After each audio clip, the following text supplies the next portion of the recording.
Hello and welcome to Cybersecurity Sessions. I'm Danny Middleton-Wren and I am joined today by a panel of experts who are going to be talking us through some of these cybersecurity topics that have been hitting the news in the last month. We'll start today's introductions with the wonderful, the practically famous on the podcast stage at this point, Cyril Nortego. Hi everyone, my name is Cyril Ortega. I'm Principal Security Researcher at Netacea. Hi, I'm John Beech. I'm Software Team Lead for the Engineering Enablement Team at Netacea.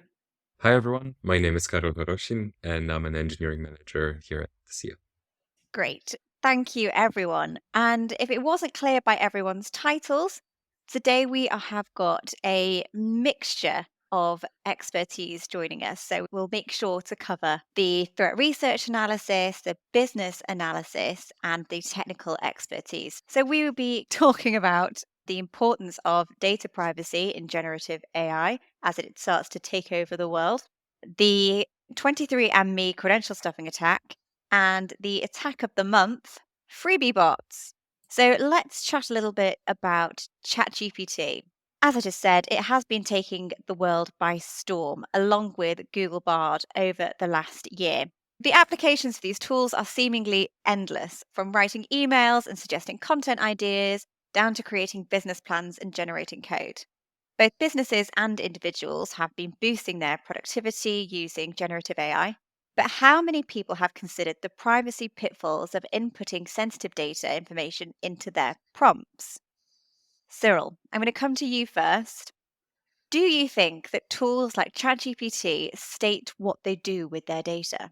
ChatGPT in particular does. You may have to look for it, but on the OpenAI website, there is a security section which talks about how they use the data you provide. It's split between whether you're an enterprise customer or a normal consumer. And for enterprises, things that you share with them are still owned by the enterprise and it doesn't train its models on the data you input. However, if you're just a regular user, the stuff that you input can be used to train their model. So you need to be careful with what you're actually providing there. Is that something that you think individuals are aware of when they use the platform? Like you said, you had to dig quite deep to find those privacy details. I think it depends on how security and privacy conscious individual is. With privacy policies, especially after GDPR, nearly every app or website you go to has a privacy policy, but how many people actually spend the time to read through it and understand how the data is being used? Yeah, or do they just blindly click? I mean, how many of us are guilty of just blindly clicking accept all for cookies? It's kind of the same thing, isn't it? It is, and I think it's actually worse with cookies because with a lot of them, you have to manually unselect the ones you don't want. So yeah, everyone just goes accept all. So if people are doing that, if they're just, for instance, blindly accepting this standard privacy and they're not really reading into it, what risks are they exposing themselves to? So the main risk there is that they are providing sensitive data externally. So that data is now outside of their control, which means if OpenAI does get breached, that data might get exposed.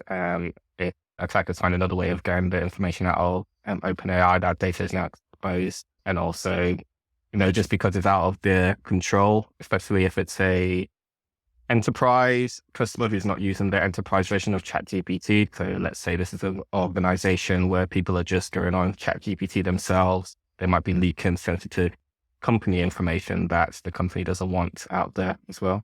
Do you think then that businesses need to put something in place to protect themselves against such data breaches, make their company, well, everybody in the business aware of the risks of using ChatGPT? So I suppose in the same way that we did with GDPR, everybody had to go through compliance training. We have bribery training as standard. Do you think that we're going to see similar come into force for ChatGPT? If you're going to use this tool, you need to go through this training. So I think that all the existing training still applies. And I think now's the time to do a refresher on all those kind of courses about what is personally identifiable information and what information might you be leaking out of the company via these tools. So one perspective is the tools themselves. If you just think of the computers, you're sending your information to a different computer in a different country potentially. The problem with a lot of these AI tools, so ChatGPT, Bard, and so on, is that they're very new enterprises, they're very new companies, and we haven't had the time to establish the trust with those companies in the same way that we had with other vendors. There's already been a lot of leaks within ChatGPT from a user's perspective in terms of people seeing other people's conversations, people seeing some of these things they shouldn't. And it's classic, they're building so fast that these bugs are being encountered. They've got hundreds of millions of users. I think it's going to take time for them to mature and to build in those protections. So like Sarah says, we've got enterprise mode now for companies to come and do things, but they're probably built on exactly the same tech that they did for the consumer release. So it's going to take some time for them to find all the bugs and properly understand what the implications are. And that's before we even start to talk about what about the sort of data that we're sending to these models and what kind of information could you glean off the types of questions we're asking. What do you think, Karol? Well, I got to agree with John. All of the current training applies, but it needs to be framed in a new way, considering those tools. And that's what we did at Netacea. I think every company has a requirement or a point in their ways of working to not share company data in the unapproved or outside tools. You cannot copy files out of your laptop, but people seem to forget that pasting something in ChatGPT's website is actually taking company's data and putting it outside of the company bounds. And as John mentioned, we have good settings in ChatGPT, but there's a question of trust. And what we do internally at Netacea, we sometimes don't allow the use of tools that we think are not trustworthy. And there has been several company-wide tools that we tested for a month, saw that the company is not very serious with their security metrics. And we said, okay, we're not going to share even, basic data or user emails with them because we don't think we can trust them. So all of the old rules apply, but we need to reinforce them looking at all the enthusiasm with AI. And also purchase relevant subscriptions that actually make sure that our company data is not used for training. And yeah, ChatGPT states that clearly, but I've used Bard for testing and I still don't know how they're going to use my data because it's hidden quite deep. And as we see with many other services, when the company can benefit from the use of users' data, they're usually not very upfront with how they're going to use it and with all the opt-in and what the opt-in really means. That's what Italy have done recently, isn't it? They said, we don't really know how you're using our data, so until we know more about it, we're going to ban the use of ChatGPT in Italy. The types of companies that are making these models, they're basing on training data. And the higher quality training data they can get a hold of, the better their models and the better performance of those AI machines are going to be. So they've got a vested incentive in gathering data from the users in order to improve their service. And for years, we've seen the analytics cookies of can we send some anonymous data metrics, please, so we can improve the quality of our service? That's like a standard thing. But it's literally in the design of these applications that they want that data so they can feed it back into a training loop. So every day or every week, they're releasing a new build or a new model that's improved things.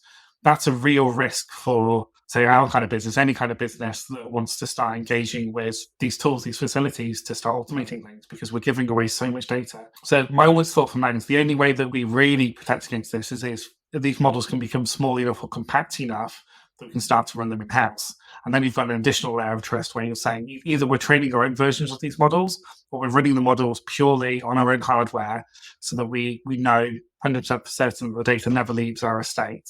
And then we can start to take full advantage of sort of the more advanced data processing. And that's the next thing, isn't it? So not everything related to generative AI is negative. Let's talk about some of the positive applications of ChatGPT. What do you think we're going to see over the next 12 to 18 months without frightening us all? Well, I think there's a lot of developer experience related stuff and also for every business user. I can speak to what we're doing with our engineering teams and what I'm doing personally. So with engineering teams, and John is actually a part of a test run of using GitHub Copilot enterprise version. So speeding up development and making sure that developers spend more time actually designing solution, not writing code and remembering function call details. So how to use certain functions.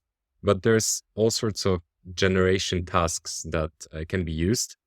So putting data into right formats and getting quicker from your idea to execution of this idea. Usually, say you create a presentation, you have to come up with an outline, with content, and then spend all of this time to do a good slide layout. Why do you have to do that? You put all this work into ideas and how to do it. Just transferring it to the proper layout can be automated with your guidance. So there's all sorts of assistive tasks that AI will help. It's still very bad at doing whole projects and whole initiatives, but it's very good at small tasks. So how Microsoft advertises as a co-pilot or as an assistant, I think is a great way to put it. Automation, conversions, file generation, everything. It's really good, and we've been using it with success. You seem extremely excited about it. Oh yeah, I'm actually writing a lot of LinkedIn posts and blog posts related to it because I see a huge benefit myself. Others do as well. Yeah, so in order to open up these tools to the developer community and also to employees, what we've done is we've built a layer between the external models, so ChatGPT, Bard, etc., and our own systems. The idea is that we can authenticate as necessary employees to safely use these tools. And then we've got an opportunity to filter out PII and customer information. So we've got the idea of block lists and pattern matching, where we can basically substitute the data that goes out. So maybe you want to ask a question about a customer, but you don't want to name the customer. So we can substitute out the name of the customer, still ask the question, it'll tokenize it, send it off to the model to get some sort of answer out, and then substitute that data back in. And we can use that for auditing, so we can see what messages we're using through these tools. So we've got a bit of legal protection, so we never did actually send your details out. We kept those locally in secret. And that means hopefully we can build tools which are actually closer to the customer, closer to the user, without actually exposing customer data out to a third party. So do you think then, so if it's this co-pilot kind of setup with generative AI, is it a case that you still need to be an expert yourself? You can't lean on the AI. Do you still need to have that base knowledge, that foundation, and then you can apply it to do the easier bits? Could little marketer like me just go, okay, well, I want to do a bit of development. I'm going to use ChatGPT or Google Bard to help me out and try and whip something up? Or are we way off that kind of thing yet? Or is it not possible? I think exactly someone like you could do a huge amount with the current tech tools, simply because you can put your thoughts into text, but you might not know how that translates into computer code. These models are very good for giving you ideas and pointing in the right direction. So as a learning tool, people are starting their sort of developer journeys through Copilot and GPT. So I think that's a fantastic way to get into coding and build stuff, build products. It helps to be an expert. Like as an expert using these tools, I'm using it for boilerplate. Sometimes I ask it to do more complex algorithms and it fails. It just gets it wrong, or it gets it mostly right, but not quite right. So it takes an expert to spot when it's got things wrong and you need to go back and edit those things. There's loads of use cases for like template transformation. It's like, oh, I've got this data set, or I've got this paragraph, these sentences with some numbers in it. Draw me a graph, or make this a table, or convert it into CSV format, or convert it into JSON format. And those kind of very factually accurate type things, these language models do really, really well. And so rather than like spending, I don't know, an hour writing a script to like do the conversion for you, you can just ask these models, say, oh, could you look at this article and make it in a different format for me? And that massively accelerates our ability to transform information from one structure to another. I'm really excited for us to start building those into our workflows because they do save a lot of time. They're not as quote unquote efficient as having a script that does that. But if you could just explain your problem in plain text and then have one of these systems figure it out for you, that's a whole new way of interacting with computers that's been unlocked that we never had the ability to use with. And that's at the text level, where I'm looking for in like next year and beyond.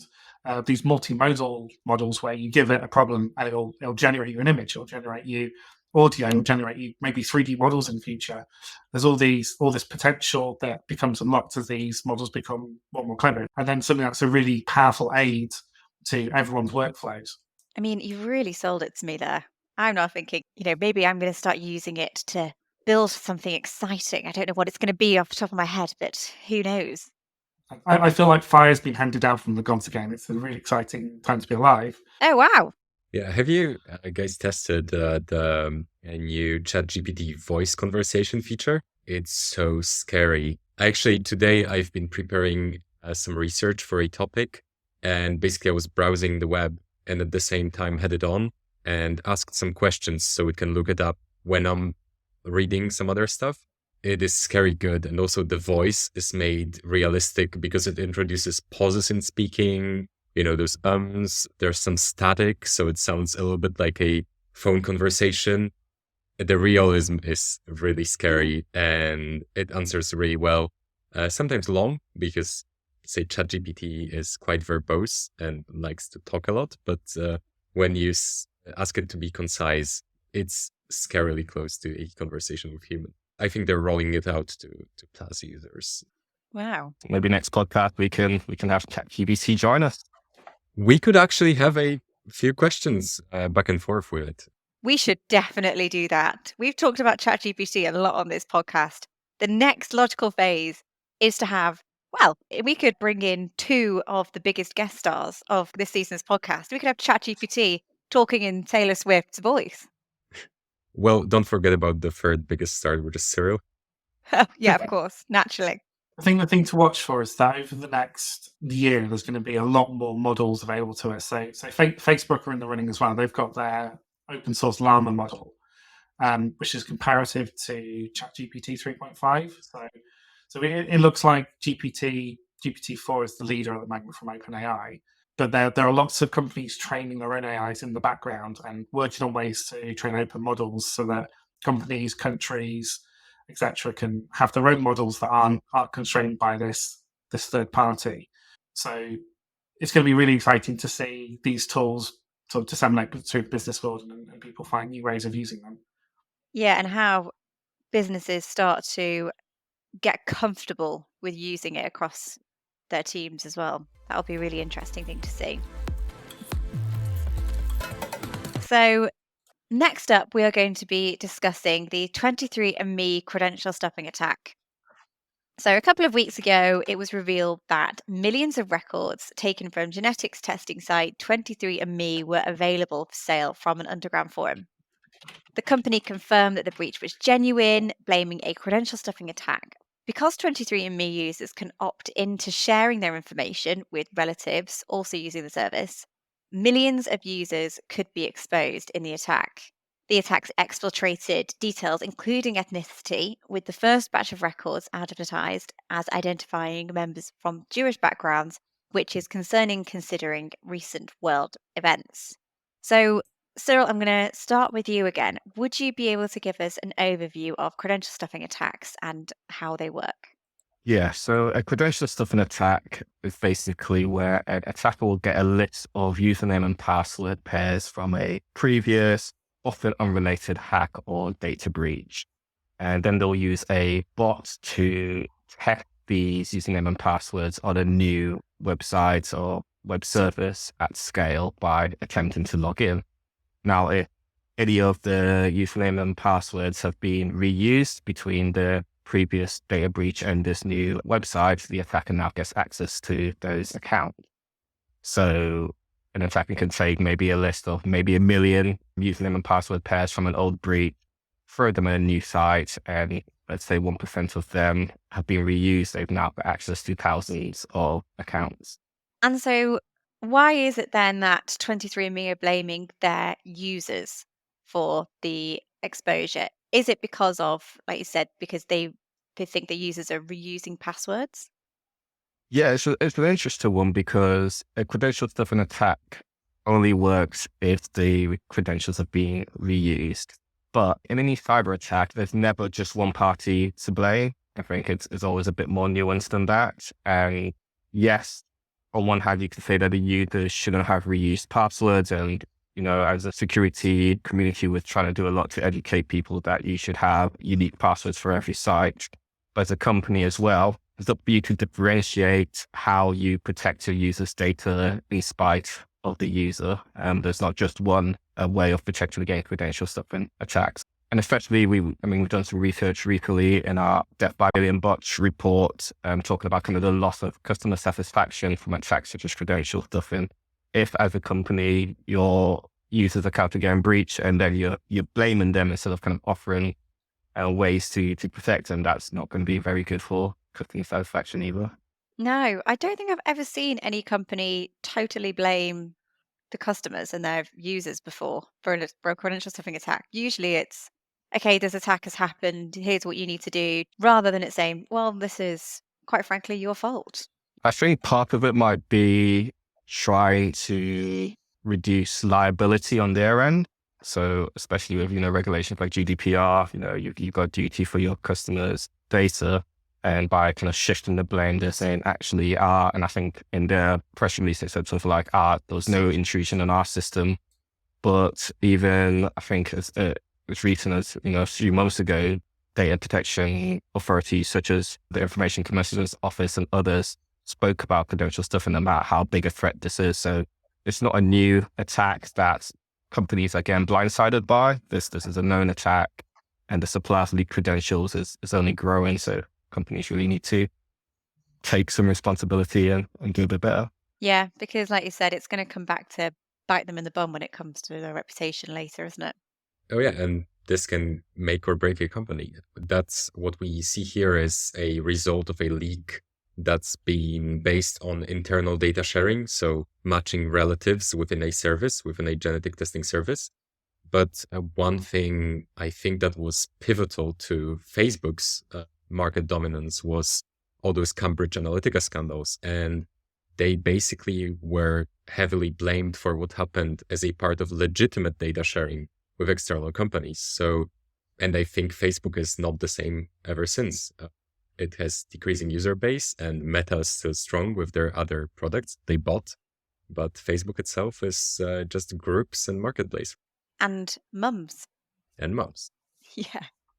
But I think that speaks to the fact that younger people are perhaps more aware of the significance of the Cambridge Analytica scandal versus the generation above, who are maybe just don't necessarily recognize significance and what that damage that could do to their own digital health. That is a great point. It's long-term damage to your business, damage to your reputation, how your consumers are going to behave around your product. So another part of this is that 23andMe say that no genome data was leaked, but access to certain accounts does expose relatives, which is part of why anyone who obtains this data could identify Jewish members, for example. So what risk are users of services like 23andMe under in cases like this? Oh, there's plethora of risks. And what 23andMe said is not entirely true.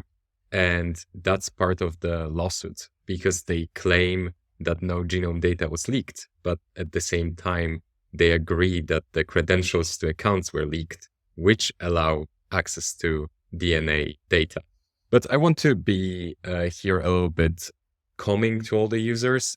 I actually have a lot of experience in DNA analysis, and what 23andMe does, they don't do full genome sequencing. They do what we call genotyping.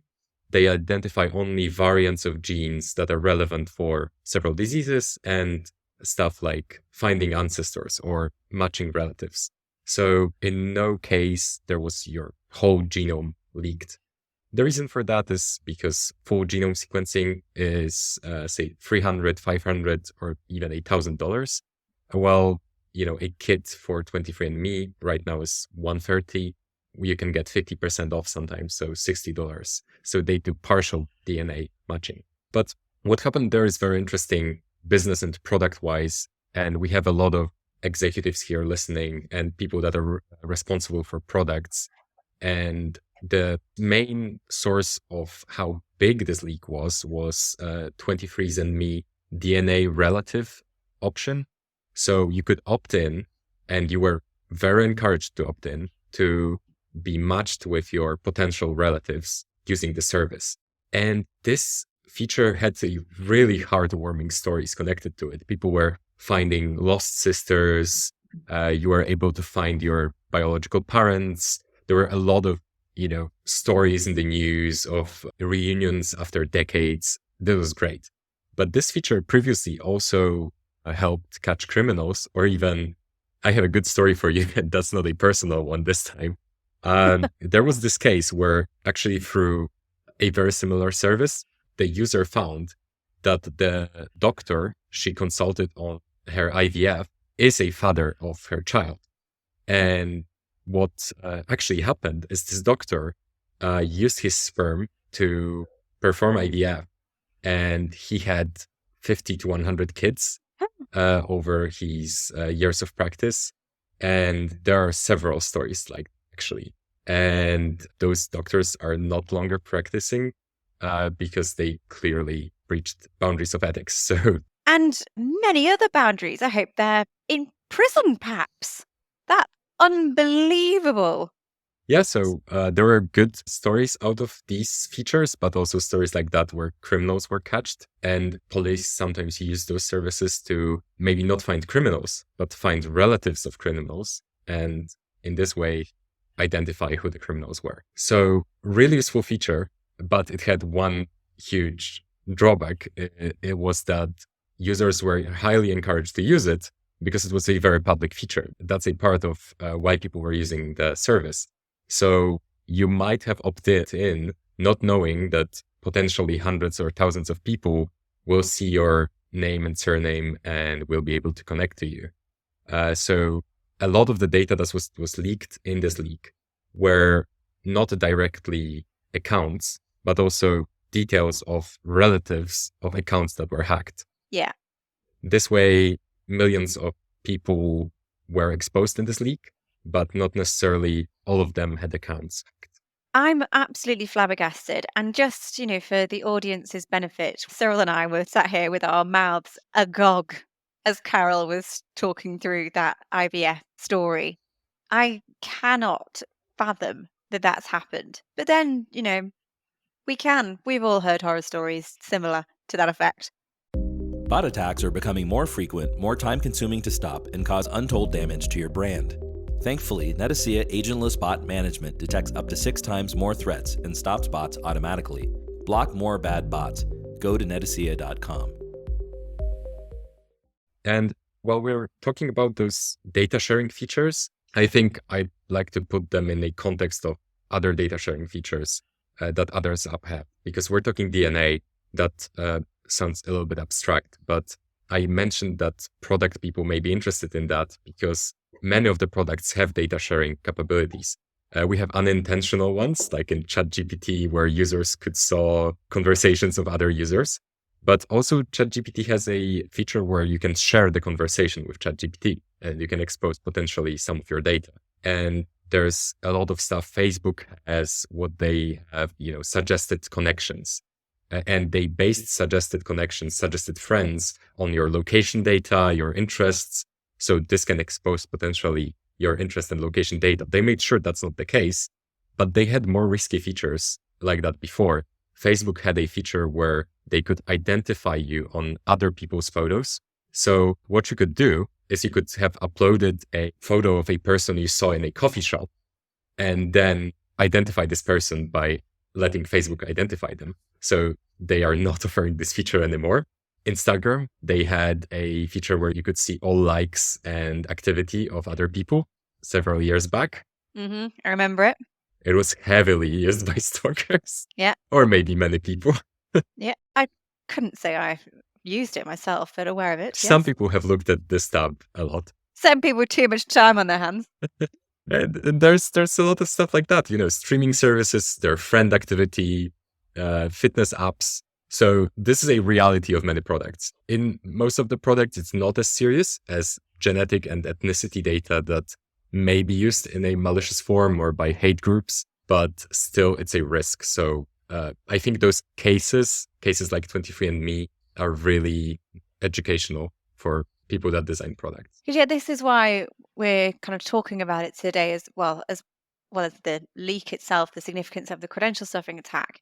But if it's exposed people who are from like certain backgrounds, then like you said, it puts people at risk of being targeted by hate groups. So what can businesses like 23andMe do to protect their users? And what should users be doing to protect themselves? I want to jump in on is it the user's fault? And I don't think it can be the user's fault. So you sign up to these websites with the intent of getting some service. These are paying customers in a lot of cases. It comes back to trust again. Like they're entrusting their credentials, their username and password to that company to gain access to the service. From our perspective, when we're protecting customers, we're playing defense and we're looking at all of those logins and those attacks, and we can proactively protect our customers on behalf of their customers. That's an active job that the company is responsible for. It's not for an individual to, what can the individual do? They can go and change their password on a regular basis. Are you likely to do that like 4 or 5 months down the line? Probably not. Like, are you going to set a reminder on your phone, I need to go around on the website to check things? Probably not. You're trusting that the information you gave those companies is going to be kept secure. So I think it is the responsibility of those companies to keep an eye on credential stuffing attacks and to protect that data as best they can. And to come back to what Karol was saying about the relationship mapping. So it's kind of like a social network, right? You're building all these relationships between users and you're building that data map going back generations. That's incredibly sensitive data, especially as we've talked about hate groups as well. But like there are governments around the world who penalize and punish families, or they set immigration policy based on when was your great grandparent born. You know, if people can access that information and misuse it, they will, because it's part of their policy. So yeah, I'm horrified at the response from 23andMe. I think in that situation, it's never the user's fault. Yeah, so what's important to notice here is that some product decisions were made to make things easier at the cost of security. And that's something that always has to be made. And 23andMe made the decision, even though we're handling medical data, we want to make the user journey a little bit easier by not forcing them to do multiple factor authentication, or by not having more complicated passwords that maybe are stricter than other passwords policies in other tools. So I think coming back to your question about what companies can do is to make sure when they are making product decisions that they are weighing the risks accordingly. And what we've learned analyzing multiple cases in this podcast, usually two-factor authentication is not a negotiable thing, even when you're handling mundane data that shouldn't harm anyone. Any data can be used maliciously. Yeah, so what companies can do, and that 23andMe didn't do, according to a lawsuit even, because there is a class action lawsuit against 23andMe, and what lawyers are demanding is up to $1,000 per user in damages, which is massive. And one of the things that they say 23andMe didn't do was to properly communicate the extent of the breach, and that this was something that their user expected. And they, as Cyril mentioned, they did it probably to decrease their liability, but the fact is that they didn't say exactly what data was leaked, what could be the extent of the leak. They just said it happened. So one question that the lawyers have in the lawsuit is, what really was exposed? And I think 23andMe really doesn't know, or maybe they can find right now, but if the credential stuffing was done well and they had no protection measures, maybe someone just tested passwords from, legitimate IPs. We probably could have noticed it in the historical data, but they didn't. So I think basic features we're talking about here all the time, which is multi-factor authentication, strong password policies, and one other thing we're mentioning all the time, just training users on how to protect their data, and also making right product decisions. So you need to weigh financial benefit over security. So user journey when it comes to passwords, but also using features that will benefit your company, like the DNA relative. Do you warn users enough, or do you convince them by all costs to sign up for the feature? And I think you hit the nail on the head there with, there's a strong chance here that they didn't incorporate those strong password features and two-factor authentication from the off because they didn't want to deter the audience using the platform. And they want to make it as accessible as possible. And I suppose you may not consider that data as valuable as, say, like your bank details or data stored elsewhere where you will have multi-factor authentication and you'll keep it, you want it to be as secure as possible. Whereas with this information, you're like, okay, well, yeah, I just need a password. I don't necessarily need it to be a strong password. But if you'd had more of a security by design approach, would that have protected customers? And then to your point, John, it would enable 23andMe to have a bit more of a case to say, look, we gave you the option to protect yourself rather than them just saying, it's your fault you didn't have a good enough password.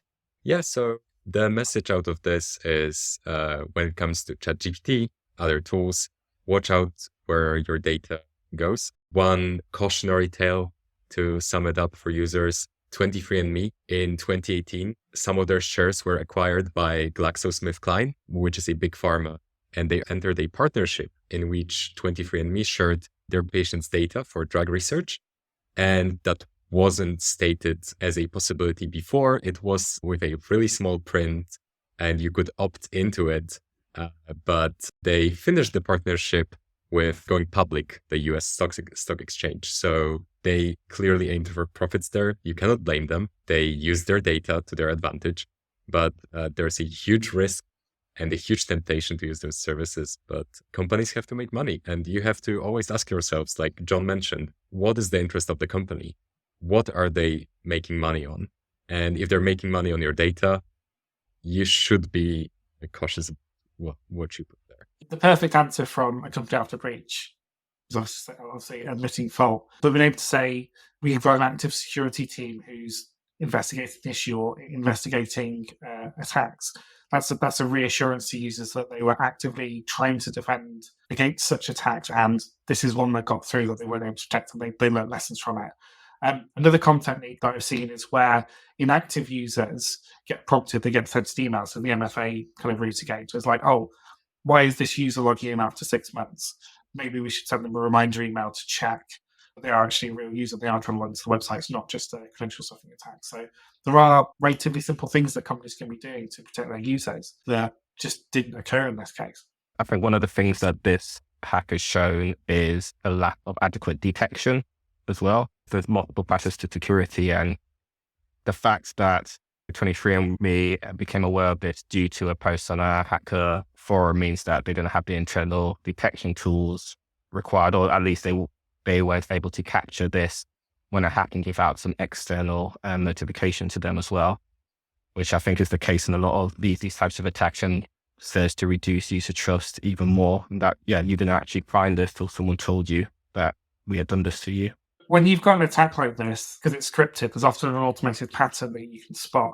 I think the sort of systems we developed would have very quickly seen the commonality in the attack pattern and done something to block it. And not only do you have the advantage of blocking it, but you also know that you're under attack. And then you can start to look more deeply at why is there suddenly a spike in logins.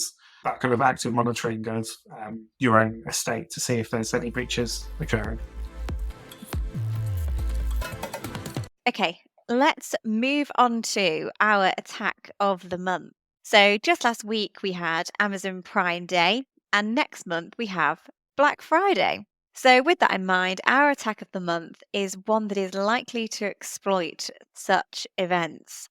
Freebie bots. Cyril, as always, can we start with you? Would you like to explain exactly what freebies are and how they exploit things like hype drops to their advantage? Yeah, so I mean, they don't exploit hype drops, which is the difference with freebie bots. So freebie bots are kind of special kind of scalper bots that target discounted or mispriced items. So the goal of a scalping attack is to purchase a product and then resell that for a profit. And typically a scalper bot would purchase a hype product or high demand product and capitalize on that demand to sell it for a profit. So when we talked about Taylor Swift tickets in the past, those aren't cheap by any stretch of the imagination, but they could be sold for a massive markup. Now, freebie bot kind of flips that equation on its head a little bit. If you buy something that's already discounted, you can sell that for its normal retail price and you can still make a profit. So that's basically how freebie bots operate. If an item is discounted or if it's being mispriced, so if there's a pricing error by the retailer as well, they can pick them up and then sell them for a profit in that way. Okay, so in instances such as Prime Day, where you've got items that are heavily discounted. And Black Friday will be a similar situation, Cyber Monday or Cyber Week, etc. So are you seeing discussion in forums with people targeting certain items, saying, we know this item's going to be discounted, we're going to buy loads of these and sell them for a profit, sell them the RRP? Or is it a case of people just have a look on the day, it's less organized than that? How does that work? So you can set up the bot either to look for items with a specific item code, so like a generic scalper would do. So in cases like Prime Day, when there's certain items that are going to be discounted, you can target them. But you can also set up the bot just to look for items with a discount over a certain amount. So anything over 80% off you want to buy. And we track a few of these bots and their purchases, and some of the items that we see coming through that they purchase, and just like, that's the most random item in the world. But I guess Like what? there's been everything from so at one point one of the bots purchased lots of standing desks randomly, and actually I think they posted on their Twitter talking about how good the posture of their users was going to be following the standing desk they've been able to purchase. Particularly, we see a lot of beauty items, sunglasses, just lots of random items which are just discounted. And where do they tend to go for sale? Is it just on general resale sites? Yeah, everything from your eBays to your Facebook Marketplace, anywhere you can resell. A lot of people will just retail it locally as well, like a garage sale type thing. Old school. Old school, yeah. Very analog. What items would you expect to see being targeted by Freebie bots this year? Have we got the 2023 Furby or the Tamagotchi equivalent? So, I mean, one of the interesting things that not just Freebie bots, but retail bots in general have been going for recently are just water bottle, which is like tumblers, which has been really interesting to see. And I think this brings up like an important point that it's very hard for organizations to predict in advance what a 3D bot is going for. With a normal scalper bot, you can predict, okay, we've got a hype release, we know that it's going to be targeted and we can try and protect against it. But with a Freebie bot, yes, you can try and protect whenever you've got a big sale going on, but you might have some pricing error and that happens and you get hit. It's a lot harder to predict in advance. Cyril, does this only work on bulk items? Because in a mature marketplace for sort of high value items, occasionally you'll get someone who just lists something and it's like, I don't know, 40% cheaper than the kind of going rate for that item. But that quickly rebalances because like once that item's off the market, it basically goes back on resale at its normal price. So do these Freebie bots tend to target like bulk items? That's a good question. And I'm not sure how the economics play into it kind of at that level. I would say that if the item is one that will sell out, that gives them an advantage that they can price at whatever price they want, and we kind of move into kind of your traditional scalping territory where they can mark it up, because especially if there is still some latent demand for it, if it doesn't sell out, you can even sell it slightly below what the normal price is once it goes off sale and try and steal the customers that way. Because my thoughts were the other side of this is Christmas. So toy buying on the run up to Christmas is usually one of those areas where it's like you try and corner the market, you hold the stock for like 1 or 2 months. And then as you get to Christmas, there's this latent demand that basically everything you bought 2 months before is suddenly like jacked up in price. Yeah, and we definitely see that with traditional scalping. We've seen some items being purchased, which again just make no sense, like gingerbread houses being purchased. It's like, why would someone purchase? But then again, it's can you get the item before the hype, like preview the hype, and then once it's hyped and maybe you've cornered the market, you can profit that way.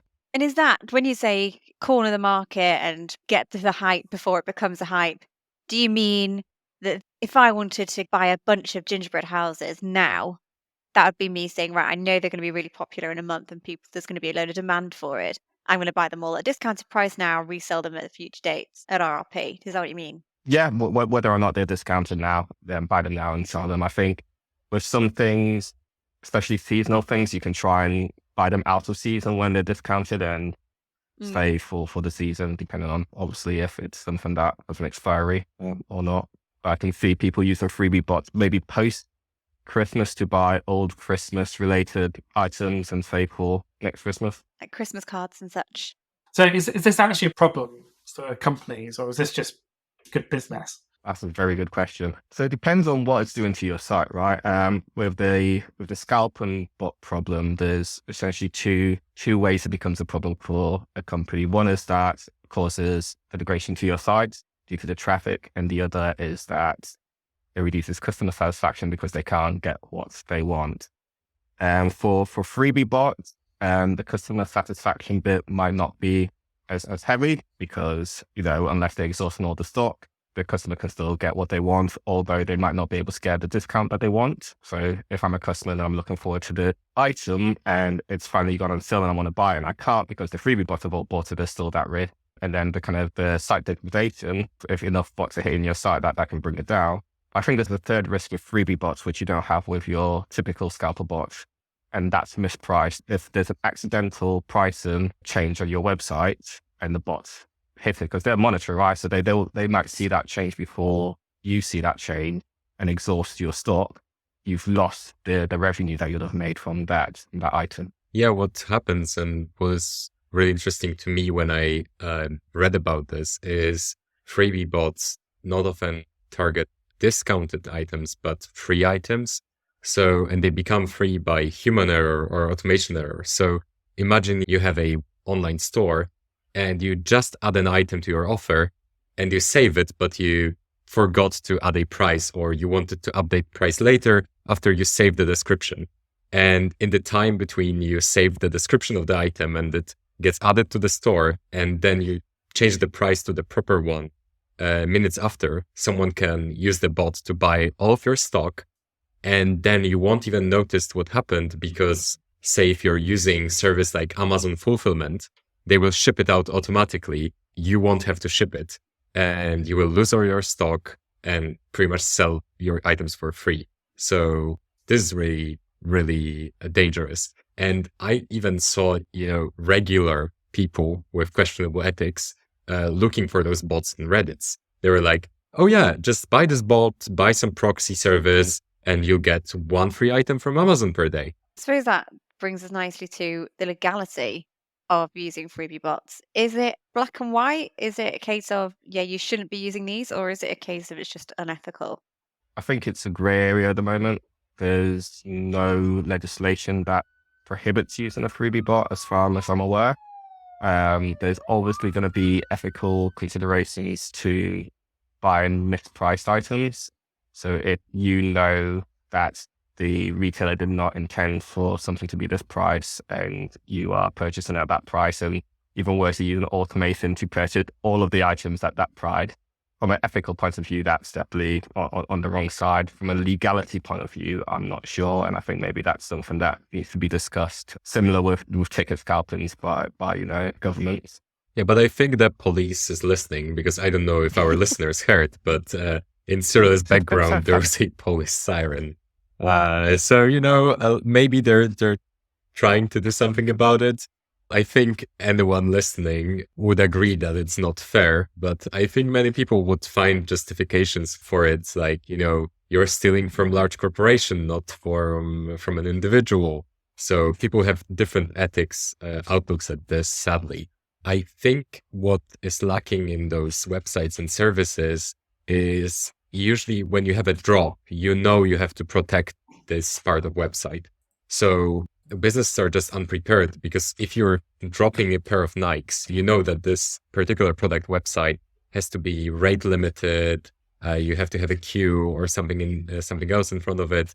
But when we're talking simple pricing errors, especially when you have a system for merchants, not necessarily a whole web store, or actually any other cases, if you're not watching the whole traffic and what's happening, you will miss those attacks. And many businesses are not analyzing what's going on. Is there any way that businesses can predict or put something in place to help them prevent Freebie bots taking advantage of their website?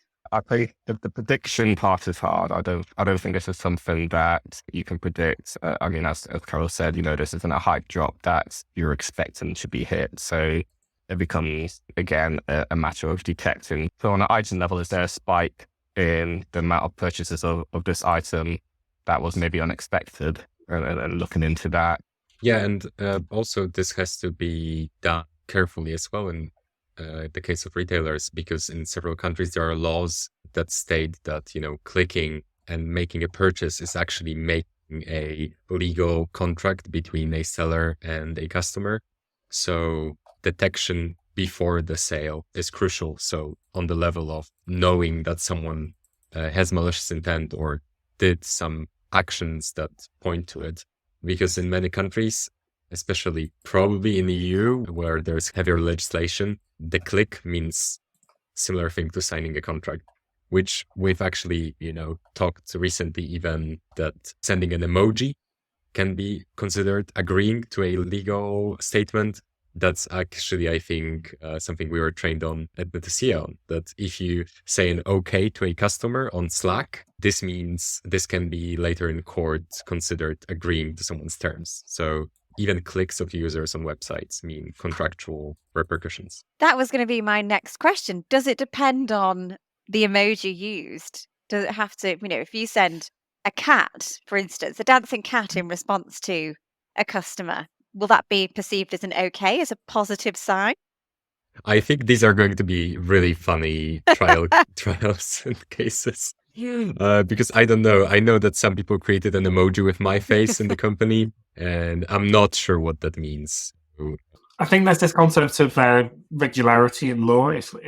So I think the example given was if you post an envelope, then by all things normally considered, you'd expect the envelope to be delivered to the company that you posted it to. So having proof that you posted the envelope is enough to say that it should have got there.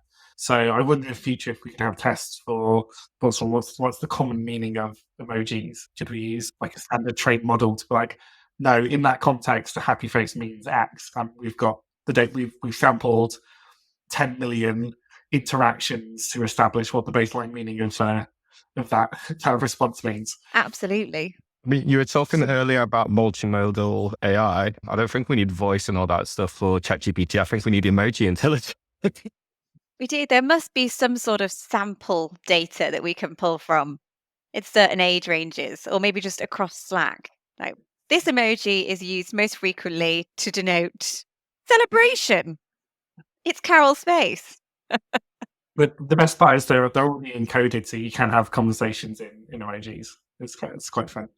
You can configure them to only replying emojis. Oh, wow. Which is That does sound extremely fun. Well, thank you all very much for joining us for today's cybersecurity session. It has been a brilliant conversation. We've all learned a lot more than we probably bargained for when it came to the 23andMe DNA conversation. Thank you so much, Karol, for those terrifying anecdotes. My jaw dropped about 3 times. Thank you all for joining us. Thank you, John, for your podcast debut. And hopefully it's been a fascinating conversation for everyone listening. If you would like to follow us on Twitter, you can find us at CybersecPod. And if you would like to send any questions to the podcast, to the panel, then you can email us at podcast@netacea.com. Thank you all very much, and speak to you all next month. Detect, stop, protect. That's Netacea's ethos when it comes to stopping bot attacks. And it should be your ethos too, because who has time to stop billions of automated threats? Netacea does, up to 6 times more effectively than the competition. Block bad bots for good. Visit netacea.com.